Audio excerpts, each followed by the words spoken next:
दोस्तों, भाई लोगों, राम राम।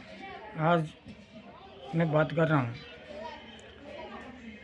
सुरेंद्र जाट हत्याकांड, इट्टावा लाखा ब्लाइंड मर्डर। गच्चीपुरा पुलिस ने किया खुलासा और 3 आरोपियों को किया गिरफ्तार। राजू ने चाकू मारा था दोस्त के जीवन में, कहा तू देर लगाएगा तो मैं खुद चाकू लेकर सुरेंद्र को गला रेत दूंगा। आज जो मैं बात कर रहा हूँ इट्टावा लाखा, जो डीडवाना कुचामन जिले की। दोस्तों, आज जो मैं बात कर रहा हूँ राजस्थान प्रदेश के जो नया जिला बना है डीडवाना कुचामन, वहाँ पर जो इटावा इलाका में सुरेंद्र जाट की हत्या हुई थी। इस हत्या में 3 आरोपियों को पुलिस ने गिरफ्तार किया। इटावा इलाका में 29 नवंबर को शाम को हत्याकांड का खुलासा और हत्या के कारण प्रेम प्रसंग बताया जा रहा है, जिसमें पति को रास्ते में हटाने के लिए पत्नी ने तथा उनके प्रेमी के साथ मिलकर उसकी दोस्त में इस घटना को अंजाम दिया था। पुलिस ने 2 व्यक्तियों सहित एक सहयोगी मृतक की पत्नी रेखा को गिरफ्तार किया। पुलिस अधिक निरीक्षक व थाना गच्चीपुरा महावीर सिंह चौधरी ने बताया कि इसमें पत्नी रेखा शादी के मुकलवे से पहले भी कुचामन में कोचिंग कर रही थी।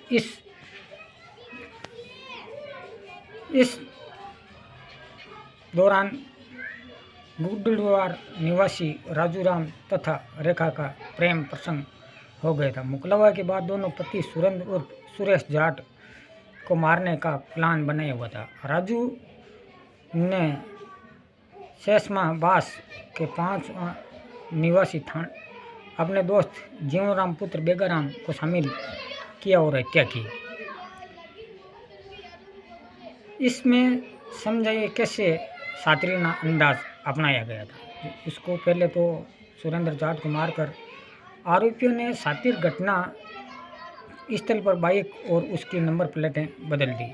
मोबाइल के आधार पर पुलिस ने लोकेशन ट्रेस किया और हत्या करते समय मोबाइल के पास रखा हुआ था, किसी को शक न हो इसके लिए रेखा ने पहले अपने पिता के पास महाराष्ट्र चली गई थी। कॉल डिटेल में पकड़े जाने की आशंका से बचने के लिए रेखा ने अपने प्रेमी को लगातार बातचीत करना शुरू किया तथा घटना को अंजाम दिया, लेकिन आखिरकार पकड़े गए। राजू और जीवन ने अपनी बाइक खराब होने का बहाना बनाया और सहायता के लिए सुरेंद्र को रोका था। दोनों आरोपियों ने दोपहर की रेकी कर रहे थे। उन्होंने सूचना मिली कि सुरेंद्र बोरावड़ आया हुआ है तो बोरावड़ में लगातार उससे पीछा करना शुरू किया था, लेकिन रास्ते में आवागमन अधिक होने के कारण घटना को अंजाम नहीं दे सके। इस कारण घटना उसके बाद में उसके घर जाने से पहले बाहर रुक गए थे। मृतक के घर पुणे जाकर खेत जाने के लिए फिर उन्होंने उसका पीछा किया और खेत में जाते समय उसका रास्ता रोककर अपनी बाइक खराब होने का बहाना करके सहायता के लिए रोका था और उसके सिर पर हेलमेट उतारते हुए उसने राजू राम ने ताबड़तोड़ चाकू से हमला कर दिया, लेकिन इसके बाद में जीवन राम ने यह करते हुए तू दूर रह, चाकू से मैं गला रोन देता हूँ। 29 नवंबर को हत्या की गई थी। मृतक के परिजन उम्माराम पुत्र कृष्णाराम जाट ने रिपोर्ट में बताया कि शनिवार को शाम को लगभग 6:15 पर जानीदास महाराज की तरफ जाने वाली सड़क और उसके भाई मेवाराम पुत्र सुरेश उर्फ सुरेंद्र घर आ रहा था। मोड़ के पास सुरेंद्र घायल अवस्था में मिला था, परंतु सीएचओ गच्चीपुरा पहुंचे और बाद डॉक्टरों ने मृत घोषित कर दिया था। उन्होंने एक प्लान बनाकर पहले तो बाइक खराब होने का बहाना बनाया और फिर मैंने एक आगे कहानी बताई थी, उसमें वो लोग गिरफ्तार नहीं हुए थे, लेकिन अब वो गिरफ्तार हो गए।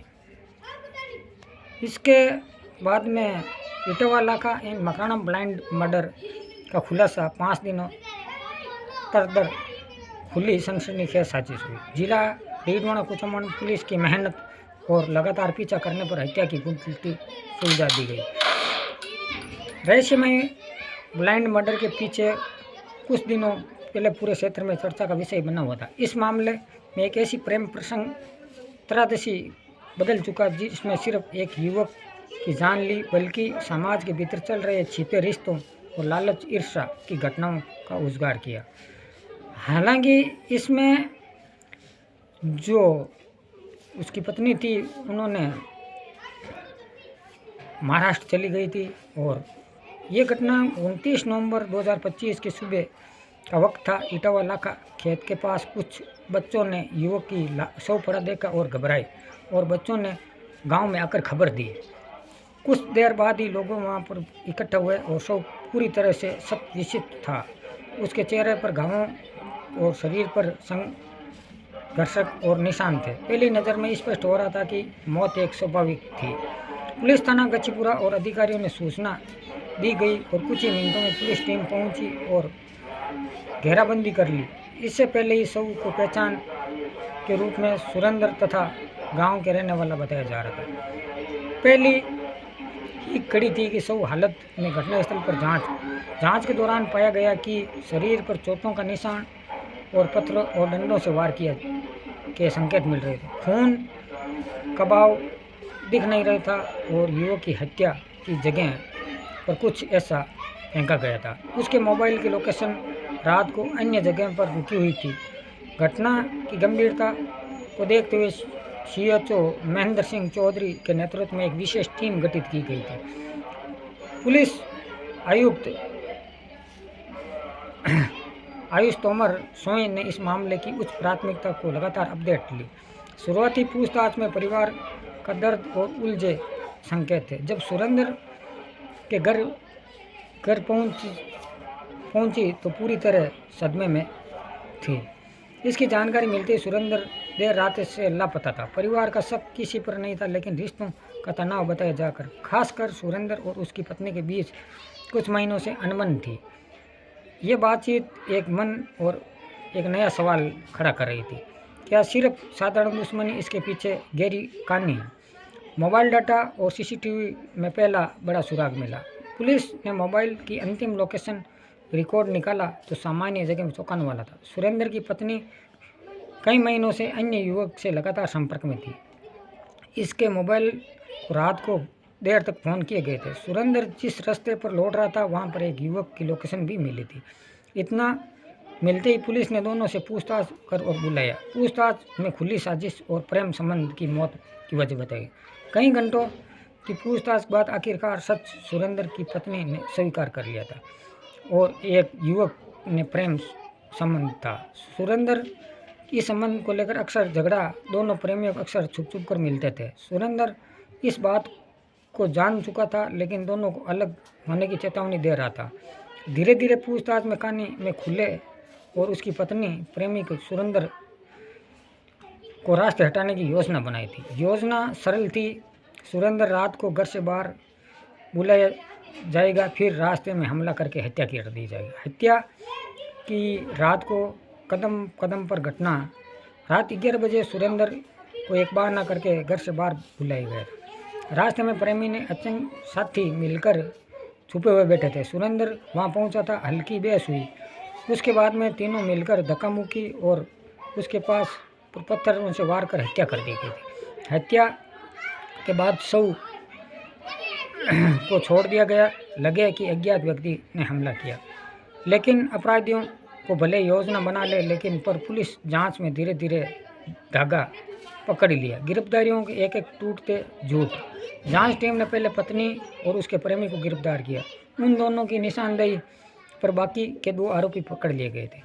हत्या में इस्तेमाल किए गए पत्थर के टुकड़े, सुरेंद्र के मोबाइल फ़ोन और वारदात के समय जिस मोटरसाइकिल पर आए थे, सब बरामद कर लिए गए। पुलिस की पूरी मेहनत और 15 अधिकारियों की टीम, ब्लाइंड मर्डर पोस्टर सूचीबद्ध और करीब 15 अधिकारियों कि इस टीम में लगातार अपनी मेहनत करके मोबाइल ट्रैकिंग की, रायपुर से लेकर गच्चीपुरा मकराना तक छापेमारी की गई। आखिरकार साजिश का खुलकर सामने आई।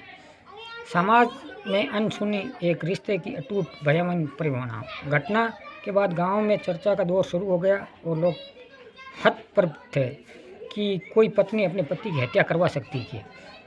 प्रेम इतना अंधा हो सकता है कि जो इंसान इंसानियत ही भूल जाता है। इस घटना को समाज में सोचने पर मजबूर कर दिया और रिश्तों की छोटी छोटी दरारें समय रहते रहते भरी जाए, लेकिन ये बड़ी तरादेशी बन सकती है। न्याय की दिशा में आगे बढ़ता मामला। पुलिस ने चारों अपराधियों को अदालत में पेश किया और कोर्ट ने उन्हें जेल भेज दिया। आगे की सुनवाई जारी है और यह केस उस मुकाम तक पहुंच चुका, अतः न्याय प्रणाली तय करेगी। आरोपियों को सजा मिलनी चाहिए। निष्कर्ष: प्रेम, विश्वासघात और अपराध दर्दनाक कहानियाँ। ये मामला सिर्फ हत्या नहीं, एक टूटी हुई शादी, एक गलत रिश्ते, कोई झूठ और बुनावट पनपती घातक साजिशों। पुलिस ने तेजी से तकनीकी और सटीक कार्रवाई से ब्लाइंड मर्डर का रिकॉर्ड समय पर ही सुलझा दिया। ऐसा लग रहा है कि पुलिस फेसबुक पोस्टें, प्रेस नोट और स्क्रीनशॉट देखते हैं तो हत्या प्लान खुलासा नज़र आने लगा है। पूरी कहानी हमने ये बनाकर आप लोगों को बताई है ताकि आप लोग समझें और इस घटना को लगभग हमने एक कहानी बनाकर आप लोगों को सुनाई है। जो सुरेंद्र जाट और सुरेश, जो इटावा लाखा निवासी, जो एक बेगुनाह की हत्या करके और उनकी हत्या कर दी गई। लगता है कि ऐसे जब हम सुनते हैं ये कहानियाँ, एक घर बैठे बंदे को बुलाकर और उसकी हत्या कर देनी, ये हम सोशल मीडिया, फेसबुक आए दिन नई नई सूचनाएं सुनते हैं। जो भी हम लोग कहानी बनाते हैं आपको सच्चाई बताते हैं और आपको सच्चाई से उजागर कराते हैं ताकि आप लोग समझदार रहें, होशियार रहें और आप अपना ख्याल रखें। हम जो भी कहानी बनाते हैं वो कहानी एक पुलिस रिकॉर्ड में दर्ज होती है और उसके आधार पर हम लोग कहानी बनाकर आप लोगों को बताते हैं। और आप हमारे चैनल मारवाड़ न्यूज़ 21 को सब्सक्राइब कीजिए, हमें मोटिवेट कीजिए ताकि हम लोग आपको ऐसी कहानियाँ और बना दें। जो आज हमने घटना सुनाई है, ये घटना डीडवाना कुचामन जिले की है। इसमें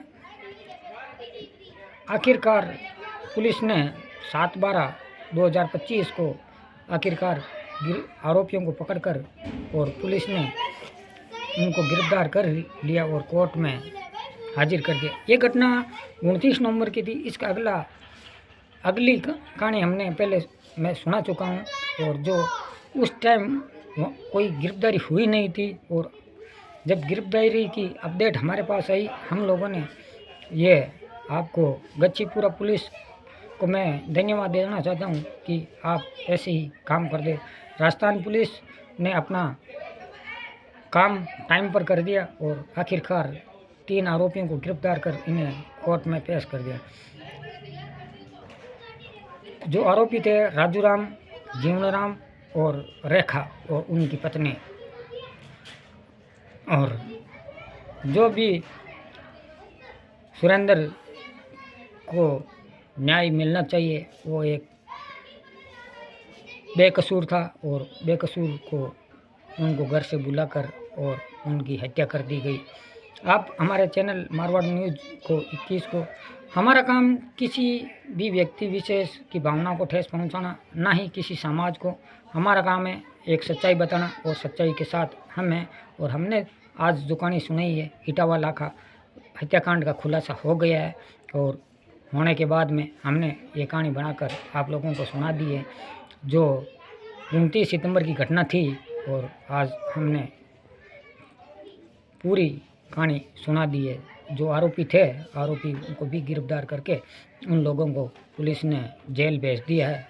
कोर्ट ने उनको सज़ा, अब ये केस कितना दिन चलता है, कितना क्या सज़ा होती है क्या नहीं होती है, ये काम कोर्ट का है। हमारा काम आप लोगों को कहानी सुनाना है। आप हमारे चैनल मारवाड़ न्यूज़ 21 को सब्सक्राइब कीजिए और हमें मोटिवेट कीजिए। आप कमेंट ज़रूर कीजिए कि हमारी जो भी कहानियाँ होती हैं हमारे राजस्थान प्रदेश की होती है। आज की कहानी में बस इतना ही। जय हिंद, जय भारत, जय जवान, जय किसान।